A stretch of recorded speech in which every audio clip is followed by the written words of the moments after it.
Hello student, last lecture में आप सबने देखा डाइकॉट एम्ब्रियो का डेवलपमेंट कैसे होता है ना। यानी कि डाइकॉट सीड में जो एम्ब्रियो फॉर्म्ड होता है वो किस तरह से बनता है, उसका शेप क्या हो सकता है, उस शेप के सीक्वेंसेस क्या हैं, ये सारी चीज़ें आपने देखा। आज के लेक्चर में हम जानेंगे कि मोनोकॉट एम्ब्रियो का फॉर्मेशन कैसे होता है। ये डाइकॉट एम्ब्रियो से थोड़ा डिफरेंट है। कैसे डिफरेंट है, इन चीज़ों को हमें समझना है ना। तो सबसे पहले इस जगह पर भी देखते हैं कि स्पर्म और ओवम फ्यूज होकर के किसका फॉर्मेशन क्या है, जाइगोट का। और ये जाइगोट में भी इधर का पार्ट क्या है, ये चैलेजल इंड है, ये माइक्रोपाइलर इंड है ना। और ये डिप्लॉयड है यानी कि 2n के फॉर्म में। क्लियर। इसके बाद इसमें भी माइटोटिक डिवीजन स्टार्ट होता है। 1 से 2 सेल बनते हैं, फिर 2 से 4 बनते हैं, लेकिन ये सही नहीं है। आप देखिए, 1 से पहले 2 सेल बना और 2 सेल में एक सेल क्या था, टर्मिनल सेल, और दूसरा क्या था, बेसल सेल। यही दो बनता है ना। इससे पहले वाले लेक्चर में आप देख चुके हो। अब जो बेसल सेल है उसमें डिवीजन नहीं होता है। ध्यान रहे, बेसल सेल में डिवीजन नहीं होता है। टर्मिनल सेल ही डिवाइड होकर के 2 सेल बनाता है। तो इस तरह से इस स्टेजेस में कितने सेल हो गए, 3 ना कि 4। इससे पहले वाले डाइकॉट में हम देख रहे थे 4 सेल बन रहा था, लेकिन यहाँ पर सिर्फ कितने बन रहे हैं, 3 सेल बन रहे हैं, है ना। तो ये टर्मिनल सेल डिवाइड होकर के एक तो टर्मिनल सेल और दूसरा मिडिल सेल का फॉर्मेशन किया। बेसल सेल जिस तरीके का था उसी तरीके से ये पड़ा हुआ है। अब देखिए, यही टर्मिनल सेल जो है वो फॉर्म करेगा, क्या चीज बनाएगा, कॉटिलेडन। कॉटिलेडन आपको पता है, मोस्ट ऑफ सीड में जो एडिबल पार्ट है वो कॉटिलेडन होता है ना। इसके बाद मिडिल सेल क्या बनाएगा, तो ये एम्ब्रियो का पार्ट बनाएगा, जैसे प्लूम्यूल है, रेडिकल है, एपिकोटाइल है, हाइपोकोटाइल है, या फिर जो सस्पेंसर का फॉर्मेशन होगा वो मिडिल सेल करेगा। क्लियर है। अब देखिए, इसके बाद हम आगे आते हैं, तो इसका एक्चुअली एम्ब्रियो बनता किस तरीके का है ना। तो ध्यान दीजिए, ये आप देख रहे हो, ये एक्चुअली इसका एम्ब्रियो है और ये इसके साथ जुड़ा हुआ है, ये क्या है, कॉटिलेडन। ध्यान रहे, मोनोकॉट सीड में कॉटिलेडन एक ही होता है, उसको स्क्यूटेलम भी कहते हैं, है ना। इसमें 2 कॉटिलेडन नहीं होता, सिंगल होता है, और उसको क्या कहते हैं, अस्क्यूटेलम। और इसमें एक्चुअली न्यूट्रिशन नहीं होता। न्यूट्रिशन कहाँ से आता है वो भी हम आगे समझेंगे। तो फिलहाल इसके एम्ब्रियो को देखते हैं। एम्ब्रियो में प्लूम्यूल के प्रोटेक्शन के लिए यहाँ पर एक सीथ बनता है, एक लेयर बनता है, किसको प्रोटेक्शन के लिए, प्लूम्यूल। तो हम कह सकते हैं कि ये कोलियोटाइल के जस्ट नीचे यहाँ पर क्या है, प्लूम्यूल, है ना। और यहाँ क्या है, रेडिकल, जो सूट सिस्टम का फॉर्मेशन करेगा। तो प्लूम्यूल के ऊपर प्रोटेक्शन के लिए एक लेयर बना है और उस लेयर को हम क्या कहेंगे, कोलियोटाइल। क्लियर। और रेडिकल के प्रोटेक्शन के लिए भी इसके ऊपर एक सीथ बना है, जिसको हम क्या कहेंगे, कोलियोराइजा। ठीक है। ये है इपिकोटाइल। इपिकोटाइल आपको पता है क्या होता है, ये कॉटिलेडनरी नोड, जिस जगह से कॉटिलेडन जुड़ा हुआ है इसको क्या कहते हैं, कॉटिलेडनरी नोड। कॉटिलेडनरी नोड और प्लूम्यूल के बीच का पार्ट क्या होता है, इपिकोटाइल। और कॉटिलेडनरी नोड और रेडिकल के बीच का पार्ट क्या होता है, हाइपोकोटाइल। आप पहले भी देख चुके हो ये सारी चीजें। इसमें तो ये हो गया कॉटिलेडनरी नोड, जिसके साथ ये कॉटिलेडन जुड़ा हुआ है। तो ये हो गया बेसल सेल का पार्ट, जो बाद में डिजेनरेट हो गया, डिस्ट्रॉयड हो गया, नष्ट हो गया। जब ये डिस्ट्रॉयड हो गया, तो डिस्ट्रॉयड होने के बाद इस एम्ब्रियो का स्ट्रक्चर सिर्फ इतना रह गया, है ना।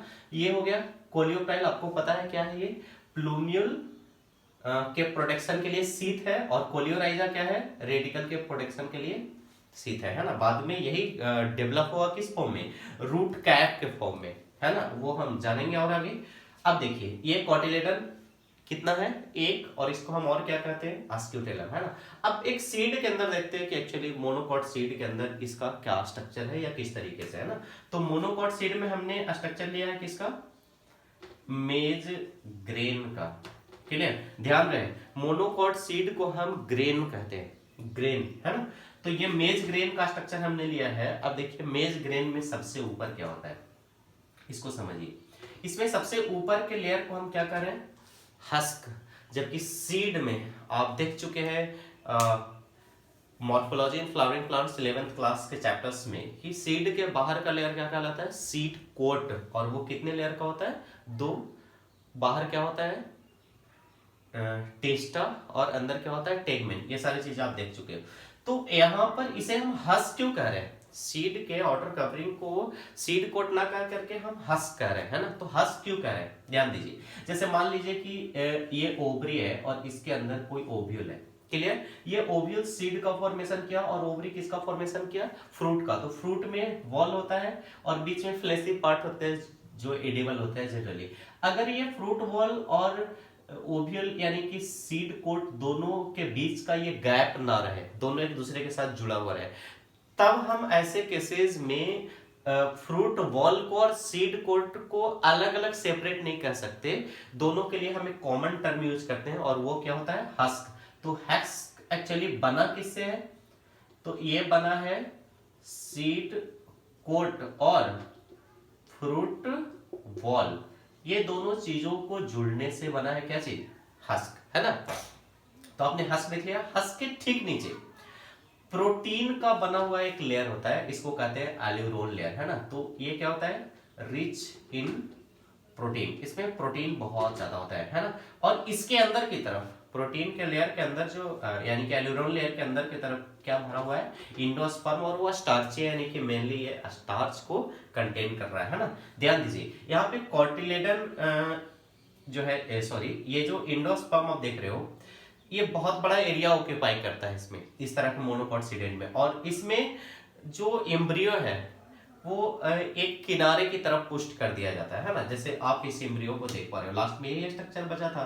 तो एम्ब्रियो में प्लूम्यूल और रेडिकल है, और प्लूम्यूल के प्रोडक्शन के लिए क्या है, कोलियोप्टाइल, और रेडिकल के प्रोडक्शन के लिए क्या है, कोलियोराइजा। और इसके साथ क्या जुड़ा हुआ है, कॉटिलेडन। और ये कॉटिलेडन को हम क्या कह रहे हैं, कॉटिलेडन के लिए और क्या टर्म यूज कर रहे हैं, अस्क्यूटेलम। ध्यान रहे, इस अस्क्यूटेलम या कॉटिलेडन जो है, इसमें न्यूट्रिशन निग्लिजिबल है, नहीं के बराबर इसमें भरा हुआ है। तो न्यूट्रिशन कैसे मिलता है, क्लियर। तो न्यूट्रिशन के लिए जब हम सीड को बोते हैं जमीन के अंदर, तो मॉइस्चर के कांटेक्ट में आने से ये एल्यूरोन लेयर जो है वो डिजोल्व कर जाता है ना। और डिजोल्व करने के बाद जो है ये स्टार्च इसके पास आता है, और ये जो है फिर एम्ब्रियो को न्यूट्रिएंट प्रोवाइड करता है, जिससे सीड जर्मिनेट होकर के फॉर्म करता है नए प्लांट को, है ना। तो इस तरह से मोनोकॉट एम्ब्रियो का डेवलपमेंट जो है वो डाइकॉट एम्ब्रियो से थोड़ा डिफरेंट है। यहाँ पे बेसल सेल का डिवीजन नहीं हो रहा है ना। तो इस लेक्चर में बस इतना ही, है ना। Thank you.